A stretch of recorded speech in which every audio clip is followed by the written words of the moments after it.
Hi. ഇന്ന് നമ്മുടെ ഈ മഴക്കാലത്ത് ഫേസിന് പറ്റിയ തണുപ്പ് സമയത്ത് ഇടാൻ പറ്റിയ പാക്കുകളാണ് ഞാനിപ്പോൾ പറയുന്നത്.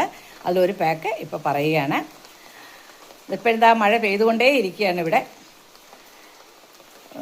മഞ്ഞൾപ്പൊടി എല്ലാവരുടെയും വീട്ടിൽ കാണുന്നതാണ് മഞ്ഞൾപ്പൊടി. അത് നമ്മുടെ വീട്ടിൽ കഴുകി ഉണക്കി പൊടിച്ച മഞ്ഞൾപ്പൊടി ഉണ്ട്, അതാണ് നല്ലത്. അല്ലാതെ പിന്നെ നമുക്ക് കസ്തൂരി മഞ്ഞൾപ്പൊടി ഒറിജിനൽ കിട്ടുമെങ്കിൽ അതും എടുക്കാം. ഒരു ടീസ്പൂൺ മഞ്ഞൾപ്പൊടി എടുക്കുക. അതിനോടൊപ്പം തന്നെ ഒരു ടീസ്പൂൺ തേൻ എടുക്കുക. അത് മിക്സ് ചെയ്യാൻ പറ്റിയ തേൻ അത് മിക്സ് ചെയ്യുക. മിക്സ് ചെയ്തതിന് ശേഷം നല്ല വൃത്തിയാക്കി വെച്ചേക്കുന്ന ഫേസിലേക്ക്, ക്ലീൻ ചെയ്ത ഫേസിലേക്ക് ഇത് അപ്ലൈ ചെയ്യുക. ഒരു പേസ്റ്റ് രൂപത്തിൽ കിട്ടും. അത് അപ്ലൈ ചെയ്ത് കഴിഞ്ഞ് ഒരു 15 മിനിറ്റിനോളം നമ്മുടെ ഫേസിൽ അത് കിടക്കണം. ഏത് പാക്ക് ഇട്ടാലും അങ്ങനെ തന്നെ കിടക്കണം. അതിനുശേഷം അത് ക്ലീൻ ചെയ്യുക. അത് ഇളം ചൂടുവെള്ളം കൊണ്ട് അത് കഴുകി കഴിഞ്ഞിട്ട് നല്ല ഗ്ലോ കിട്ടും. പിന്നെ നമ്മുടെ ഇപ്പോൾ ഈ മഴക്കാലത്ത് നമ്മുടെ ഫേസിലെ ഈർപ്പം നിലനിർത്താൻ ഏറ്റവും നല്ലൊരു പാക്കാണ്.